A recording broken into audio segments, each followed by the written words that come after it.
guys, according to YouTube new regulations, I do just have to say at the beginning of this video that this content is not inappropriate for children, but it's also not intended for a younger audience. This is going to be a sewing related or fashion related video, so it's not geared towards or for children specifically. Hi guys, welcome to my channel. So for those of you that don't know me, my name is Dakota Green. I live in New York City and I've been sewing for about 6 or 7 years. A lot of the work that I do, I've just always been in love with vintage silhouettes, vintage fashion. So that's kind of how I got my start in sewing in the first place. So I love, especially lately, to replicate just iconic pieces, kind of put my spin on them. So for today, I wanted to show you guys, I made this piece about a year ago in 2019. And this was a special piece, not only because it's like place in history, but also because it was the first time I learned to do a buttonhole on my machine after having it for way too many years. And so this piece, if you haven't already guessed, is the Dior bar suit. It's a replica. I did use the butterick pattern 5962, so I'll be talking a little bit about the pattern and the shape and everything. Once I get her fully unwrapped, I'm going to put her on a mannequin right now so you guys can see a better idea of the shape of the jacket. Here she is on the mannequin. A little bit about the bar suit. It was called the New Look.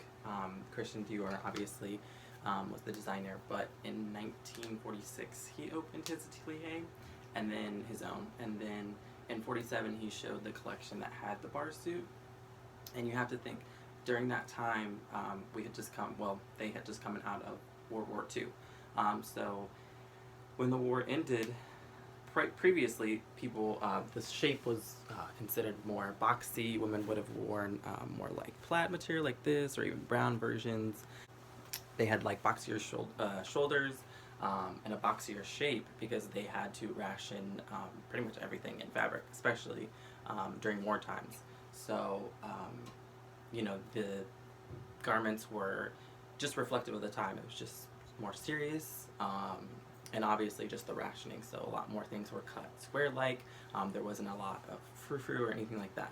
So going right after the war, going into his, you know, what was considered the new look, the shoulders were sloped, the waist was nipped in really, really tight, and you would have seen a lot fuller of a skirt with pleating, which requires more fabric, and slips and crinoline underneath to give it that fuller look within the skirt. So you're going from a very, very structured, boxy, militant, rationale, serious kind of boxy 40s shape into, you're getting into 1947, and so that's what created such a stir in this look, was how different you went from, you know, something so serious and boxy in a serious time really in fashion, in history, to something a lot more feminine, smaller waist, a padded full hip. I mean, that was kind of a huge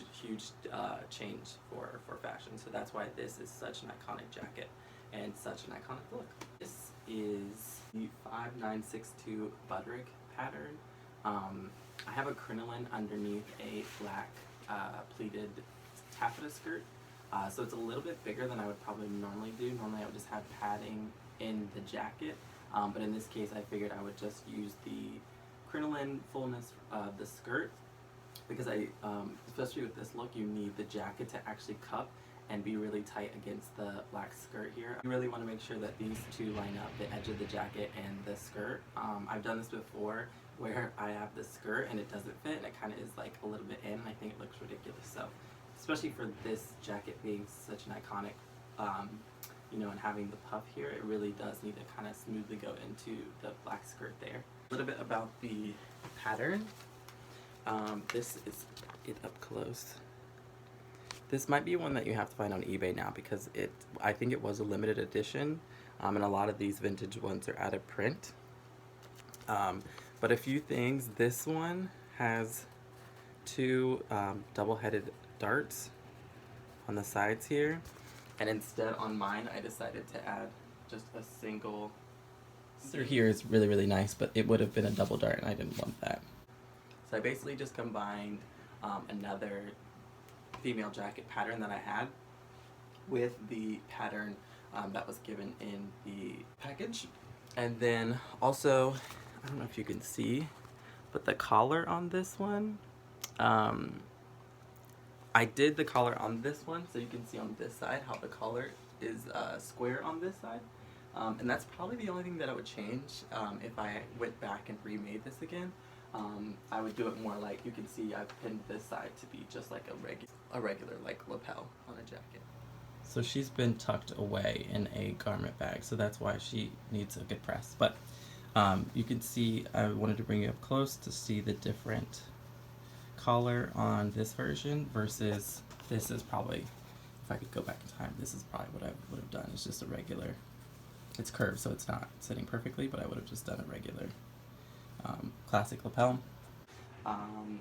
The last thing that I would definitely change in the pattern, it doesn't look so bad, the 3 buttons there, but based on where I placed them when I made this, I've had this for about a year, I'd say, but there was one here, and one here. There's only 3 on the pattern. So if you were going for more of a Dior look, I would have probably closed this up a little bit actually, first off, because his is a little bit more closed off like that. And then I would have done one here, 1, 2, 3, 4, and then 5.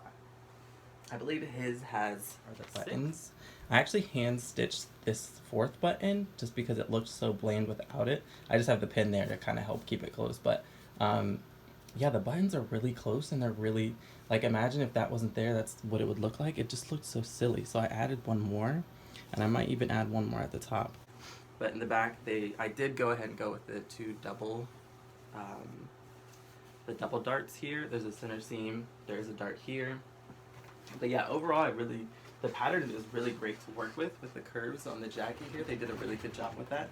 I think they probably had to change the collar just for copyright issues, so that they weren't copying the Christian Dior dress exactly or getting in trouble. So that's probably why they changed that. And then same thing with the 3 buttons. They probably did the 3 buttons just because they had to make their own version. But that's something I would definitely change. And then lastly, his did not have the 2 double darts like theirs did, and I really didn't want mine to have double darts. I wanted it to have just a single seam here because I thought it would look like, brought the camera a little lower just to show the fullness of the skirt. But I also thought, you know, carrying like a black saddle would be really cute.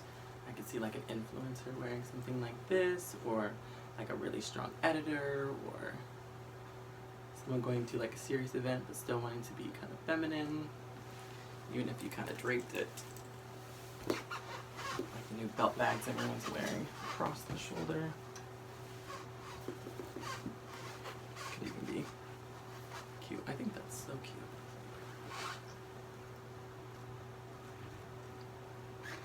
Like, I would totally rock this if I had the body.